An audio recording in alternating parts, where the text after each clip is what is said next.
Meet Leah, the 5-year-old corgi who's here for our 2-week board and train program. Leah is sweet, sassy, and highly opinionated. Most of the time, she's a pretty good girl, but she does struggle with the occasional selective hearing.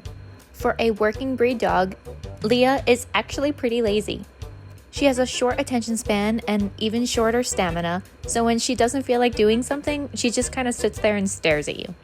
Overall, she's very intelligent, she just isn't always very motivated.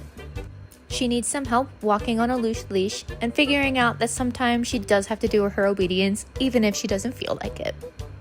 Stay tuned to see the sweet and sassy girl's transformation after her 2-week board and train.